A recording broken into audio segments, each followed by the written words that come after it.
Hola a todos, ¿qué tal?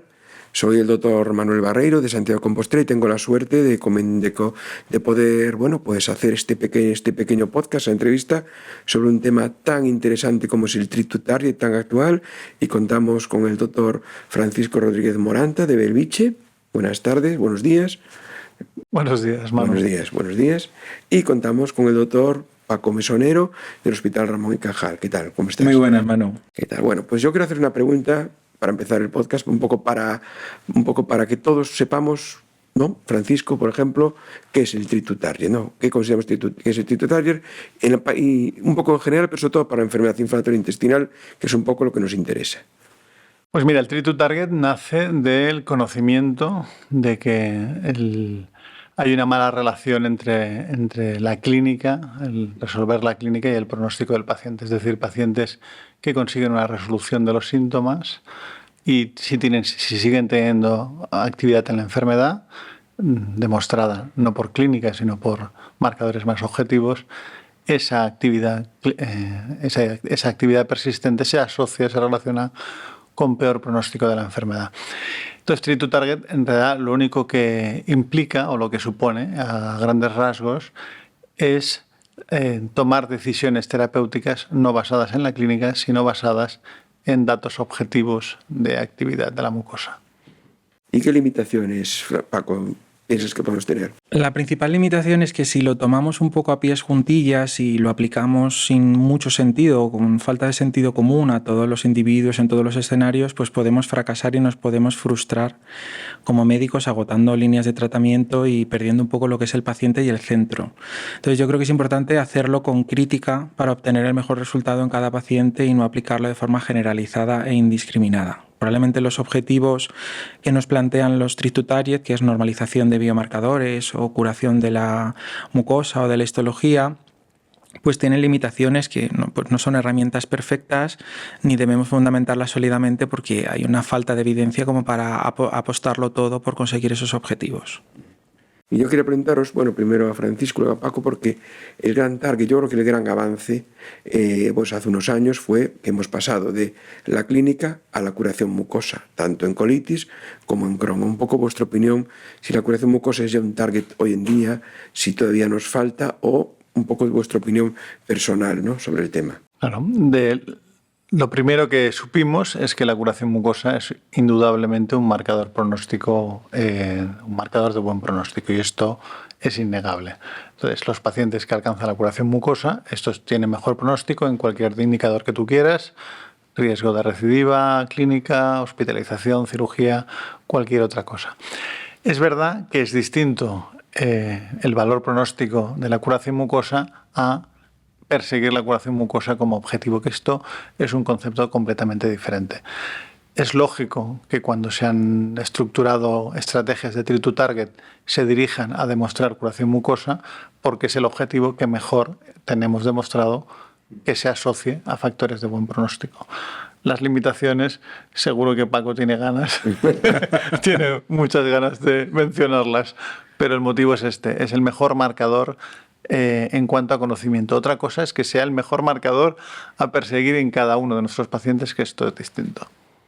Efectivamente, yo creo que es óptimo, ¿no? Quien no se queda satisfecho con una curación mucosa en un paciente, pues es lo mejor que podemos esperar. La historia es que no disponemos de evidencia que nos anime a perseguirla con cualquier causa y sobre todo que tampoco tenemos tratamientos infalibles para combatirla, por así decir. Y quizás lo más difícil es todavía definir qué es curación mucosa. En colitis lo tenemos bastante más claro, se ejecuta muy rápido, incluso con una rectosigmo tenemos todos claros que es el Mayo 0. Pero en Crohn es mucho más complicado, por localización, por índices endoscópicos que no se han definido para decidir qué es curación. Entonces estamos con una falta de lenguaje y de entendimiento que mientras no tengamos eso claro, creo que en algunos escenarios la curación mucosa pues, es deseable, pero no sé cuánto de perseguible. Sí. Y yo un poco, ya lo has dicho, hemos avanzado y ahora ya pues se habla de curación transmural en Crohn y curación histológica, ¿no? Las dos, probablemente un error, en mi opinión, es hablar de las dos de lo mismo, porque yo, por ejemplo, personalmente, os digo, creo que la curación transmural sí que lo considero un objetivo más en mi práctica clínica. En cambio, la curación histológica, como digo, es mi bola extra. Pero también quiero un poco saber vuestra opinión o si pensáis que se va a aplicar o si todavía lo veis un poco ciencia ficción. Que escoja cada uno el que más le guste de las dos. Pues mira, empezando si quieres, por la curación histológica en colitis, bueno, pues tiene las limitaciones que contaba Paco, pero todavía superiores porque las tasas de curación histológica son menores. Nos pasa un poco el concepto de antes, como marcador pronóstico, es un marcador pronóstico innegable. Los pacientes con curación mucosa que tienen actividad histológica tienen peor pronóstico que los que tienen remisión histológica. Hacer un movimiento terapéutico dirigido a conseguir la curación histológica, yo solo me lo permito en situaciones sencillas, como hacer pequeños cambios en la dosis de mesalazina, ajustar el tratamiento con un biológico que además sé que tengo baja, poco expuesto porque tengo niveles bajos, pero más allá de esto, yo ahora mismo actualmente no hago nada más. Pues yo retomo la curación transmural. Yo creo que es un concepto muy interesante, sobre todo en Crohn, ¿no? Porque hablábamos de que la curación mucosa en el Crohn es difícil de valorar, sobre todo porque hay segmentos que no se pueden acceder, y yo creo que aquí debemos y se dará más relevancia a la curación transmural. Yo creo que si no ha salido antes es porque se quiere publicar un STRIDE 3, está claro, porque ya hay evidencia en STRIDE 2 para al menos proponerla. El problema es un poco lo mismo, ¿no? Es en qué grado podemos alcanzarla. Sabemos que es en un 30% de los pacientes, que hay pacientes que por mucho que hagamos con el tratamiento no vamos a conseguir revertirla. Yo creo que queda mucho trabajo, y el primero, que lo comentábamos antes en la reunión, es tener ecografistas expertos para poder practicarla de verdad. Bueno, yo creo que ya para concluir, yo creo que tienes que bajarnos de la teoría a la práctica, ¿no? Y preguntaros en qué pacientes, en todos, en quién intentamos hoy, en el 2024, en el 2026, si se oye el podcast, a quién intentamos hacer el treat to target. Pues ahora retomo yo. Yo, por ejemplo, en colitis ulcerosa reconozco que yo creo que la clínica es mucho más clara y más compatible con la actividad inflamatoria. Es verdad que hay pacientes con los que nos podemos confundir, pero si unimos el tándem clínica calprotectina, yo personalmente creo que la endoscopia lo realizo en situaciones muy, muy, muy particulares. Es decir, mi objetivo es la remisión de síntomas, la normalización de calprotectina. El punto de corte, si me preguntas, te diré que no lo sé. Mejor menos de 50 que de 150, pero quizás en uno de 150 no hago nada más.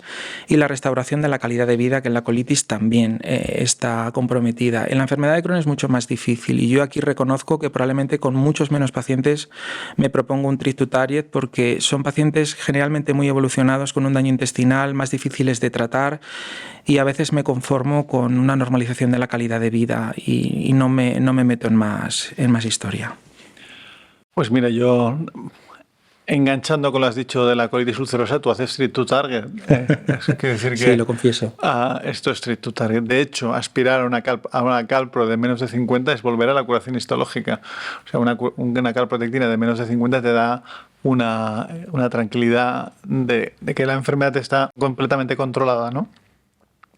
Entonces, en colitis ulcerosa tenemos calprotectina, podemos hacer un treat to target basado en calpro.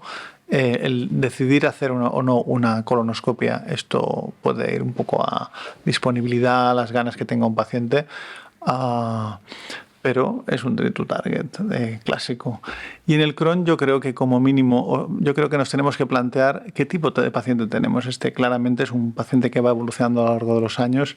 Creo que es diferente el paciente nuevo, el paciente con el que empiezas. Tienes oportunidades que no tienes en los pacientes con enfermedad más avanzada. Y si queremos intentar al menos sacar el máximo rendimiento de las estrategias terapéuticas, un treat to target clásico en un paciente nuevo, yo creo que es planteable.